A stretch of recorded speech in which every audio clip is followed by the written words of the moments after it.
इस वीडियो में हम बात करेंगे एक बहुत इंपॉर्टेंट टॉपिक की जिसका नाम है एम्पियर्स सर्कुटल लॉ। हम जानते हैं कि जब किसी वायर में करंट कैरी होता है तो उसके चारों तरफ एक मैग्नेटिक फील्ड जनरेट हो जाता है। साइंटिस्ट एम्पियर ने इस मैग्नेटिक फील्ड की मैग्नीट्यूड को एक नए मेथड से फाइंड किया, जिसकी एक्सप्लेनेशन हम इस वीडियो में करेंगे। हमने मान लिया हमारे पास एक वायर है जो डायग्राम में दिख रहा है और इसमें करंट आई कैरी है, ठीक है। तो हमें पता है कि इस वायर में जो करंट है, तो इस ये जो लॉ है इसकी कुछ कंडीशंस हैं। साइंटिस्ट एम्पियर ने जो मैग्नेटिक फील्ड फाइंड किया किसी करंट कैरिंग वायर के चारों तरफ, जो मैग्नेटिक फील्ड जनरेट होता है उसकी मैग्नीट्यूड फाइंड की, तो वो एक तो करंट ऐसा होना चाहिए कि वो टाइम के साथ चेंज ना हो, ठीक है, और कांस्टेंट करंट हो मतलब। तो हमने मान लिया ये वायर है और इसमें करंट आई कैरी हो रहा है, तो ओबियसली इसके चारों तरफ एक मैग्नेटिक फील्ड जनरेट होगा। और मैग्नेटिक फील्ड एक फंडामेंटल और एक डाइपोल सिस्टम होता है, तो उसमें नॉर्थ और साउथ पोल भी होंगे। इसका मतलब ये हुआ नॉर्थ पोल से मैग्नेटिक लाइन्स जनरेट होंगी और साउथ पोल को रिसीव होंगी। तो हमने मान लिया कि ये जो पॉइंट बना रखा है हमने इस वायर में, हमने केवल इतने पोर्शन का मैग्नेटिक फील्ड हमने कुछ मान लिया मैग्नेटिक मोमेंट है, और इस मैग्नेटिक मोमेंट के कुछ नॉर्थ और साउथ पोल होंगे। तो वो एक जो नॉर्थ पोल होगा वहाँ से मैग्नेटिक लाइन्स निकलेंगे और साउथ पोल को रिसीव होंगी, ठीक है। तो हमने मान लिया कि ये नॉर्थ पोल है इस साइड, ठीक है, ये नॉर्थ पोल इस साइड है, क्योंकि एक्सपेरिमेंटली यहाँ से मैग्नेटिक लाइन निकल रही हैं। तो जब जहाँ जिस पॉइंट से निकलेंगी वहाँ बहुत ये बिल्कुल एक साथ इनकी डेंसिटी कुछ ज़्यादा होगी मैग्नेटिक लाइन्स की, यानी वो बहुत पास पास होंगी। लेकिन जैसी इनकी नेचर है, कर्व्ड नेचर है, फैलना, और थोड़ी देर में ही ये क्या हो जाएंगे, डाइवर्ज हो जाएंगी और यहाँ पर कन्वर्ज कंडीशन में है। स्टार्ट जिस पॉइंट से निकलते हैं वहाँ कन्वर्ज कंडीशन में होती हैं, फिर ये फैलती हैं। तो फैलने का मतलब है कि डिस्टेंस जैसे जैसे बढ़ती हुई ये फैलती चली जाती हैं। इसका मतलब ये हुआ इनकी मैग्नीट्यूड कम होता चला जाता है डिस्टेंस के साथ। तो मैंने मान लिया यहाँ से ये जनरेट हुई, माना कि एक्सपेरिमेंटली होती हैं। जब current right hand thumb rule से अगर हम अप्लाई करें, ये हमारा जो थंब है करंट की डायरेक्शन को शो करेगा, तो ये फिंगर्स देखो अपवार्ड डायरेक्शन में उठ रही हैं, यानी मैग्नेटिक फील्ड की डायरेक्शन पेपर के प्लेन के परपेंडिकुलर अपवार्ड डायरेक्शन में है। तो यहाँ पॉइंट क्रिएट हो गया। ये पॉइंट का मतलब है डायरेक्शन मैग्नेटिक फील्ड की कुछ इस तरह से, यानी हमें निकलती दिख रही है। इसका मतलब हमने ये इस साइड नॉर्थ पोल मान लिया। तो जिस पर्टिकुलर पॉइंट से ये निकल रही हैं वहाँ पर ये कन्वर्ज कंडीशन में है, पास पास हैं। इसका मतलब इनकी मैग्नीट्यूड बहुत ज़्यादा है। तो यहाँ से जैसे ये डिस्टेंस बढ़ेगी तो ये फैलेंगी, फैलने का मतलब डिस्टेंस के साथ फैलने का मतलब है कि ये मैग्नीट्यूड की इनकी डिक्रीज़ होगी, और ये घूम फिर कर ये एक पोल पर वहीं पर जहाँ से निकलेगी उसके पास में एक साउथ पोल भी होगा। तो ये जैसे हम राइट हैंड थंब रूल देखते हैं, तो यहाँ तो फिंगर्स ऊपर की तरफ उठ रही हैं और दूसरी तरफ जाकर ये डाउन डायरेक्शन में हो जाती हैं। तो समझो ये मैग्नेटिक फील्ड एंटर कर रही हैं, तो समझो ये साउथ पोल है उसी पॉइंट पर, और धीरे धीरे जिस पॉइंट पर ये रिसीव हो रही हैं वहाँ पर ये जाकर फिर दोबारा कर कन्वर्ज हो जाएंगी और अंदर ही अंदर एक लूप बनाकर फिर दोबारा कर नॉर्थ पोल से निकल जाएंगी। इस तरह से ये एक एक सर्कुलर सेटअप तैयार कर लेंगे अपना, ठीक है, सर्कुलर सेटअप। और ऐसा समझो जैसे ये वायर डिस्क के बीच में जो होल होता है उसमें ये फिटेड हो बिल्कुल इस तरह से, ठीक है। तो डिस्क की फॉर्मेशन क्या है, मैग्नेटिक लाइंस की जो फॉर्मेशन है वो बिल्कुल ऐसा समझो जैसे एक डिस्क चारों तरफ इसके फिट हो, इसके बीच इसके चारों तरफ, यानी वायर डिस्क के बीच में फिट हो, कुछ ऐसा हम कल्पना इसमें कर सकते हैं। तो ओवरऑल वायर से एक पर्टिकुलर डिस्टेंस पर, फिक्स डिस्टेंस पर किसी भी डायरेक्शन में जाएं तो मैग्नेटिक का कन्वर्जन सेम है। इसका मतलब मैग्नेटिक फील्ड की मैग्नीट्यूड सेम है, तो और उसकी कंडीशन सर्कुलर हो जाएगी यहाँ पर। तो इसको हम कुछ इस तरह से जनरेट कर सकते हैं इन मैग्नेटिक लाइंस को, जैसे हमने यहाँ पर कर रखी हैं ये, ठीक है। तो ये वायर है और इसके पर्टिकुलर दोनों साइड में एक तरफ नॉर्थ पोल है और दूसरी तरफ है साउथ पोल, और यहाँ पर ये कन्वर्जिंग की कंडीशन हो कि नज़दीक पॉइंट है, कन्वर्ज हैं वही लाइंस, और जैसे जैसे डिस्टेंस बढ़ रही है वो फैलती चली गई, तो मैग्नेटिक फील्ड की मैग्नीट्यूड भी कम होती जा रही है इसी वजह से। क्योंकि हमने मान लिया, देखो यहाँ पर अगर इस पॉइंट की हम काउंटिंग कर रहे हैं तो इस हमने मान लिया यहाँ पर 100 एम्पियर मीटर स्क्वायर का मैग्नेटिक मोमेंट अगर जनरेट हो गया तो उसका ही ये मैग्नेटिक फील्ड है, इस पॉइंट से निकल रही हैं और इस पॉइंट को रिसीव हो रही हैं। तो इस पर्टिकुलर सरकमफ्रेंस में ये 100 जो एम्पियर मीटर स्क्वायर का मैग्नेटिक मोमेंट है, अगर 4 भागों में बांटूँ तो 25-25 में बढ़ जाएगा।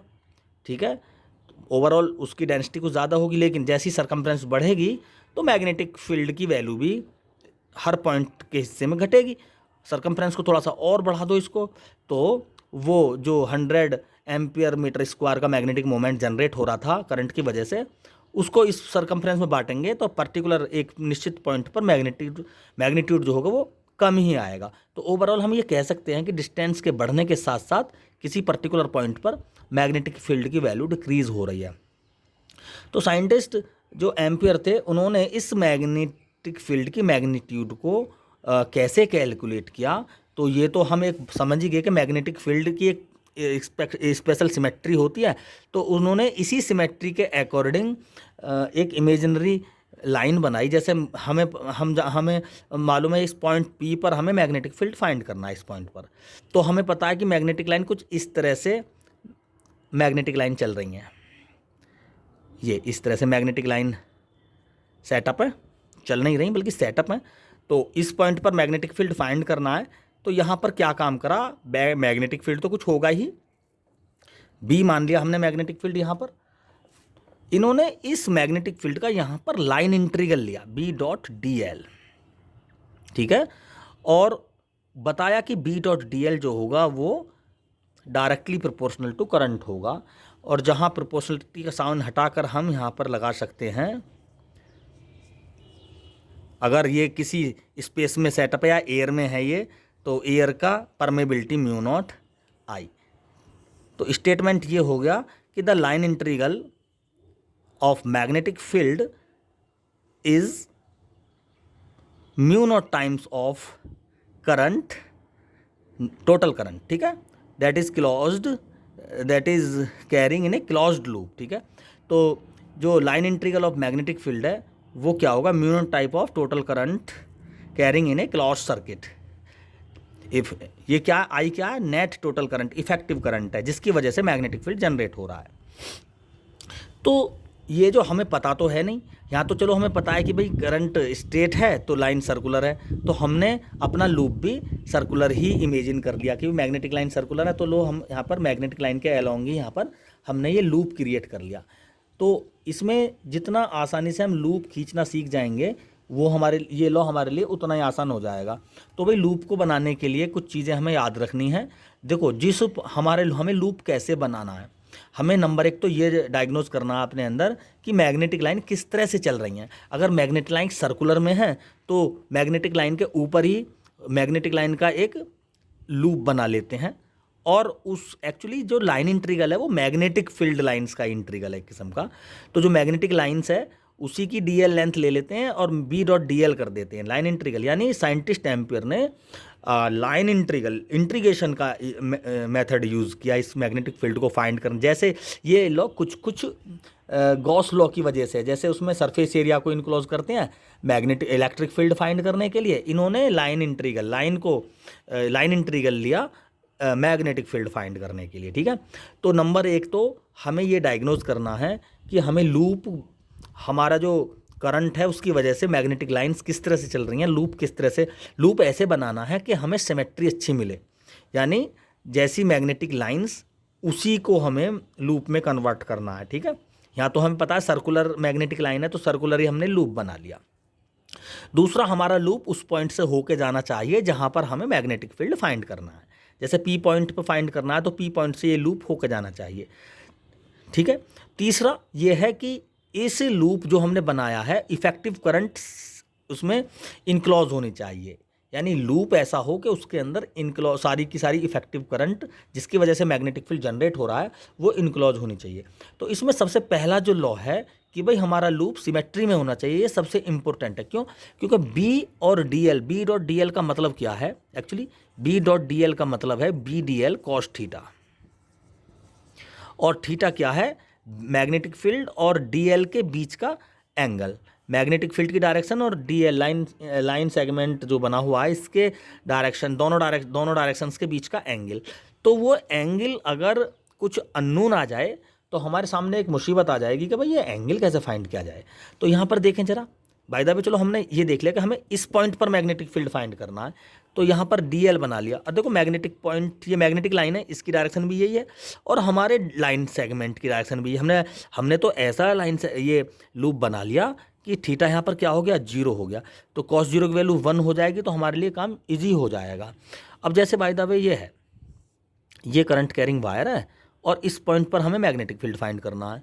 तो हम एक तो ये सर्कुलर लूप को बना सकते हैं इसके चारों तरफ, ठीक है, क्योंकि हमें पता है सिमेट्री है, मैग्नेटिक लाइंस के साथ सिमेट्री बन रही है, मैग्नेटिक लाइन भी सर्कुलर है और ये भी। लेकिन हम कुछ ऐसा भी कर सकते हैं, ये भी लूप ही है, ठीक है। देखो सारे पॉइंट इसमें कवर हो रहे हैं। ये पॉइंट P जहाँ हमें फाइंड करना मैग्नेटिक फील्ड, वहाँ से भी होकर जा रहा है, सारा करंट भी इसमें इनक्लोज्ड है ना।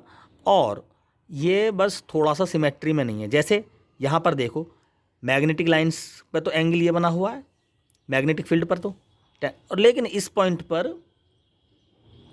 देखें, इस पॉइंट पर टेंजेंट खींचे तो ये यहाँ पर एंगल बन गया। तो हमें यहाँ पर ये जो थीटा है, डी थीटा छोटा सा एंगल, ये हमें यहाँ पर फाइंड करना होगा। फिर उस कंडीशन में तो हमारे साथ परेशानी आ जाएगी कि भाई लूप तो ठीक है ये, लेकिन सिमेट्री में नहीं है। सिमेट्री ऐसी होनी चाहिए कि हमारी उस पॉइंट पर मैग्नेटिक फील्ड की डायरेक्शन और हमने जो लूप बनाया उसके डायरेक्शंस के बीच में एक ऐसा एंगल हो जिसको हम देख के बता सकते हैं कि इसकी वैल्यू ये है, ठीक है। तो इसका मतलब ये इससे अच्छा इस तरह का लूप है, इसके लिए सर्कुलर लूप ज़्यादा अच्छा है, बेहतरीन, ठीक है।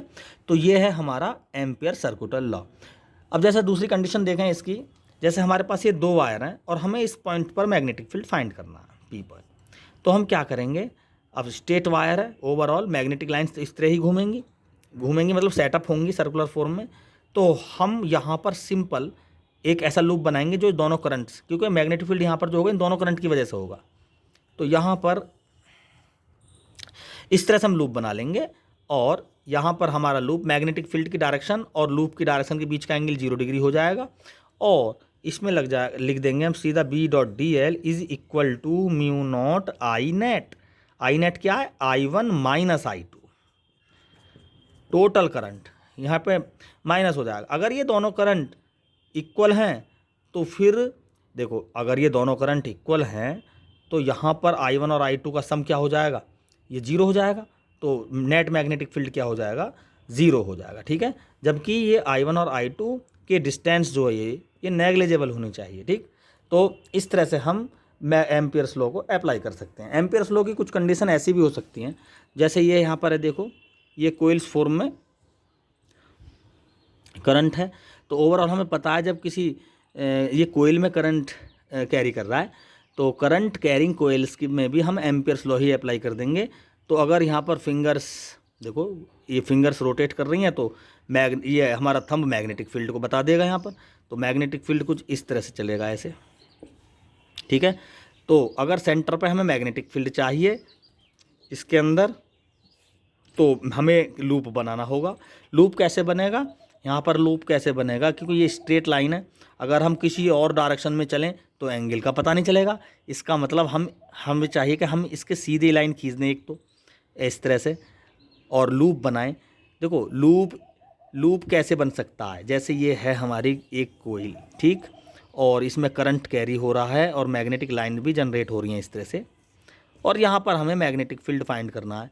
तो लूप कैसे बन सकता है, क्या इस तरह से लूप बन सकता है, ऐसे लूप नहीं बन सकता, ये गलत है। क्यों, क्योंकि इसमें एक कंडीशन फॉलो हो रही है कि हमारा जो लूप है उस पॉइंट से होकर जाना चाहिए जहाँ पर हमें मैग्नेटिक फील्ड फाइंड करना। लेकिन ये एक तो सिमेट्री में नहीं है, मैग्नेटिक लाइन ये है और इसकी डायरेक्शन ये है। दूसरा, ये टोटल करंट को बाइंड ही नहीं कर रहा, ये तो केवल एक कोइल को बाइंड कर रहा है। एक कोइल की वजह से एक कोइल के करंट की वजह से मैग्नेटिक फील्ड नहीं जनरेट हो रहा, यहाँ जितने भी कोइल हैं सबकी वजह से मैग्नेटिक फील्ड सेंटर पे जनरेट हो रहा है। तो इसका मतलब ये मेथड गलत है। अगर लूप बनेगा तो ऐसा बनना चाहिए जहाँ टोटल इफेक्टिव करंट इसमें इनक्लोज हो जाए, सारी की सारी बंध जाए।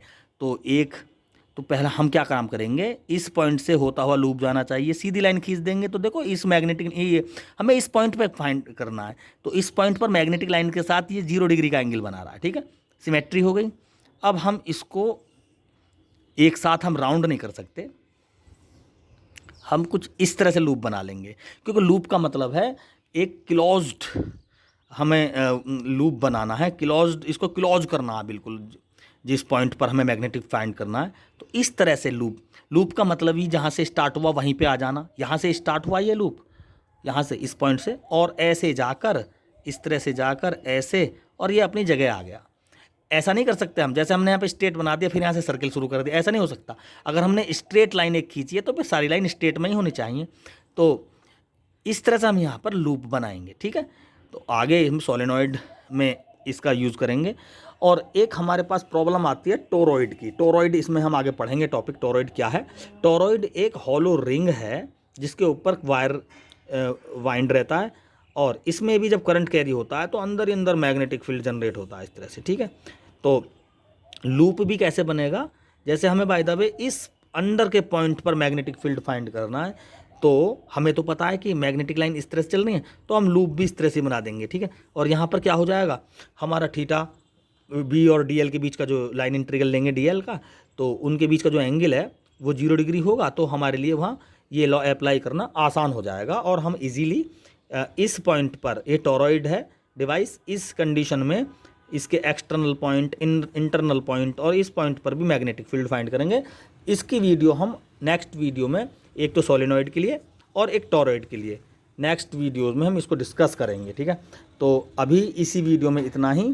इसमें हमने बस सीधा ये एम्पियर सर्किटल लॉ को इनको इंट्रोड्यूस किया है और इसके बेसिक्स पर डिस्कशन किया है। Thank you.